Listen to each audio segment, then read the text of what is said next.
October edition of ExtraHop TL. Terror looms directly rearward. The boogeyman is always coming at you from behind. A quick refresh of what you may have missed in cybersecurity. I'm Ashley Stewart. Happy Cybersecurity Awareness Month, everyone. I'm Paul Diddy.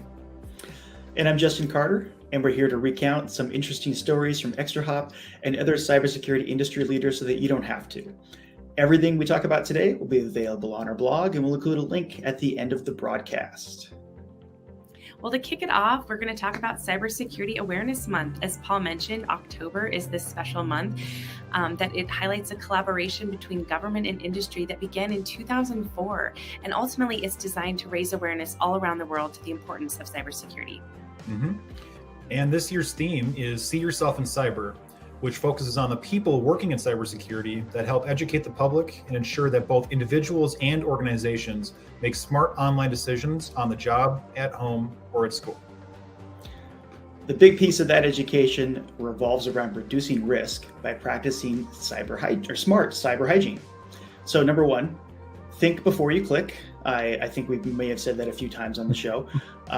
If a link looks a little off, it probably is, and it could be an attempt to get sensitive information or install malware. Number two, update your software regularly. Don't let it just sit there for months. Pro tip, help your parents out with that one too, especially on those iPhones. Number three, strong passwords. Use strong passwords, and if your organization has a passwords manager, have them encrypt your passwords for extra security. And number four, enable multi-factor authentication. This simple addition strengthens your security and makes you way less vulnerable to being hacked. Exactly. You can learn more about Cybersecurity Awareness Month on the CISA webpage, which includes a toolkit and other great resources to help keep you safe. You also can find a roundup of content to help you stay secure on the ExtraHop blog, find our playlist, and more on LinkedIn. All right, it's visual aid time.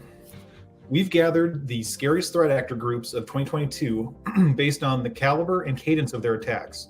Some groups still made an impact even after they allegedly disbanded or paused activity, while others struck noteworthy names, including big tech companies and large government entities. Organizations should be warned on how to avoid this spooky list.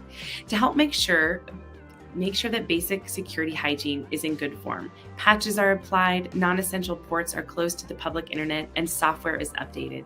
These very basic steps are often how hackers find their way in. That's right, we love a good visual aid, and here they are in no particular order. Let's take a closer look at some of these groups, their weapons of choice, and the industries that they typically target, or that they have targeted this past year. All right, so first up is Lapsus. Their weapon of choice, social engineering, RDP, and SIM swapping. They gained quite a bit of notoriety recently for their suspected attacks on Uber and Rockstar Games. Next, we have Conti Ransomware, which allegedly disbanded this year. Their weapons of choice include malspam, MS Office documents, and Cobalt Strike. Some news sites have linked Conti to attacks on Ukraine, as well as the Costa Rican government and Ireland's health service this past spring. Okay, looks like I've got the Lazarus group. Their weapons of choice include window exploits such as External Blue and Mimikatz. This group out of North Korea has been linked by media sources to hacking energy providers in the US, Canada, and Japan, as well as Apple product users with actually some fake job offers. I mean, that's just mean. That is just totally mean. All right, now let's talk about Lockbit. Their weapon of choice is RDP brute forcing, Cobalt Strike. We've definitely highlighted brute force attacks previously on TLDR, so check out those if you need a refresher. And according to a leak site data analysis by Palo Alto Networks Unit 42, Lockbit accounted for 46% of all ransomware-related breach events for the first quarter of 2022. In June alone, the group has been tied to 44 attacks, making it the most active ransomware strain. And finally, we have Revil. Their weapons of choice include malspam, MS Office documents. Revil seemed to make a comeback after months of inactivity. Earlier this year, they were suspected of attacking a major energy provider, and then later this year, they were connected to attack on a major manufacturer in Asia. Spooky stuff. Let's move on to keep your business safe. On November 8th, ExtraHop will be hosting a webinar to discuss how you can increase the value of your SOAR by integrating network detection and response capabilities.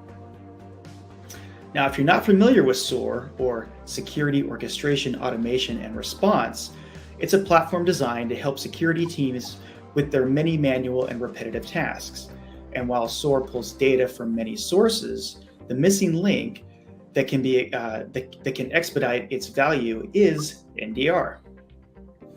That's right. And our expert in the field, Senior Technical Manager Jamie Moles, will be joined by Research Vice President of Security and Trust Products at IDC, Chris Kissel. They'll go over how to supercharge your SOAR with NDR and follow it up with the top use cases to extract value quickly. Looking forward to that one. You can register for the webinar by following the link in our post. And if you can't make it the day of, you can still register and get a recording sent to you the next day. We hope you all can join us.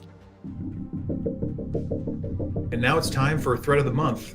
And we're going to shift gears away from common attacks to common groups or people as we stay on the theme for Cybersecurity Awareness Month. And this month we're talking about a ransomware group that's been causing a lot of disruption lately, the Vice Society.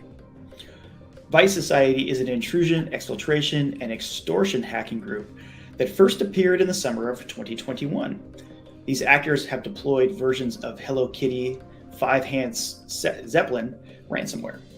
Those are some great ransomware names. Those are some excellent ransomware names.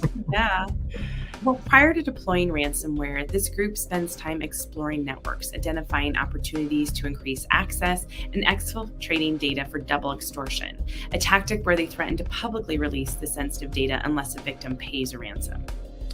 That's right. And Vice Society actors have been observed using a variety of tools, including System BC, PowerShell Empire, and Cobalt Strike to move laterally through the network.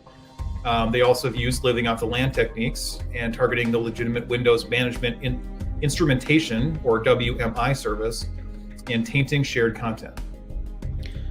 They've also been known to exploit the print nightmare vulnerability, and most recently have been targeting the U.S. education sector, mainly because some school districts have limited resources for cybersecurity and a large amount of very sensitive data.